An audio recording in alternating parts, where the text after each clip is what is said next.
বর্ণাঢ্য আয়োজনের মধ্যে দিয়ে রাঙ্গুনিয়ার দক্ষিণ নোয়াগাঁও ফুটবল একাদশ আয়োজিত প্রিমিয়ার প্রীতি ফুটবল টুর্নামেন্ট 2026-এর ফাইনাল ম্যাচ অনুষ্ঠিতই।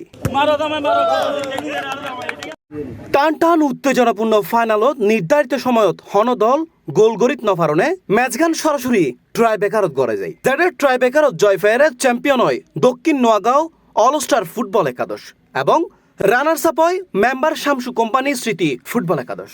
ম্যাচত প্রধান অতিথি হিসেবে উপস্থিত আছিল চট্টগ্রাম উত্তর জেলা ছাত্র দলের সাবেক ভারপ্রাপ্ত সভাপতি ভিপি আনসুর উদ্দিন। উদ্বোধক আছিল চট্টগ্রাম উত্তর জেলা যুব দলের শ্রম বিষয়ক সম্পাদক সেকান্দার হোসেন রানা। এখানে আজকে খেলাতে এসেছি, এই খেলা দেখে আমাদের অনেকগুলো শিক্ষা নেওয়া দরকার, যেহেতু আমরা সকল অনেকগুলো দলের মানুষ এখানে কে কোন দল করলো বড় কথা না, সবাই এসেছি খেলা দেখার জন্য।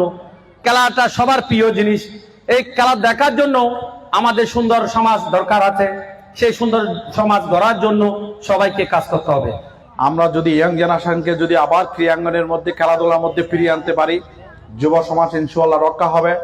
কারণ আপনারা দেখতে পেরেছেন কি হারে মাদকের বিস্তার হয়েছে এবং রাঙ্গুনিয়ার মধ্যে প্রশাসন এবং আমরা যারা জাতীয়তাবাদী দলের নেতৃবৃন্দ আছে এবং আমি এমপি মহোদয়ের কাছে বিনীত অনুরোধ জানাবো, দৃষ্টি আকর্ষণ করব, মাদককে কঠোর হাতে দমন করে ক্রিয়াকে আবার রাঙ্গুনিয়ার মধ্যে ফিরিয়ে আনতে হবে।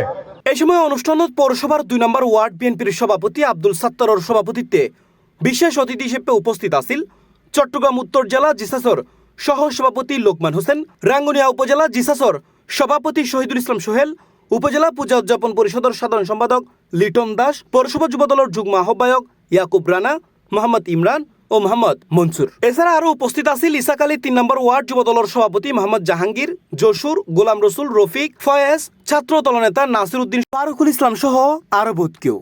রাজনৈতিকভাবে সফলতা কামনা করি, তাহলে ইনশাল্লাহ এই এলাকায় যে কোনো ভয়ে একটা খেলার মাঠ করবো ইনশাল্লাহ, এই আশা ব্যক্ত রেখে এবং যেই মাঠ কোন জায়গায় করব কোথায় করব সেই জায়গাটুকু আমরা এই আমাদের নেতৃবৃন্দদেরকে নিয়ে আমি হুমায়ুন কাদের চৌধুরীর সাথে কথা বলবো এবং আমি জানি ওই জায়গার কোনো মালিক নাই, ওই জায়গার কোনো ওয়ারিশ নাই।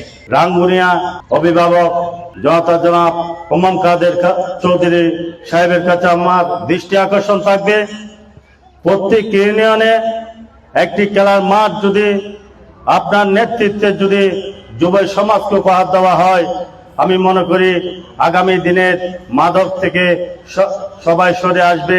খেলা শেষে অতিথি হলে চ্যাম্পিয়ন ও রানার্স আপ দলের খেলোয়াড় কলরাতত ট্রফি ও পুরস্কার তুলি দেয়, যেটা ক্রীড়ামোদীর দর্শক হলের উপস্থিতিতে পুরো টুর্নামেন্ট গান উৎসবমুখর পরিবেশে সম্পন্ন হয়। C+ TV, Chittagong.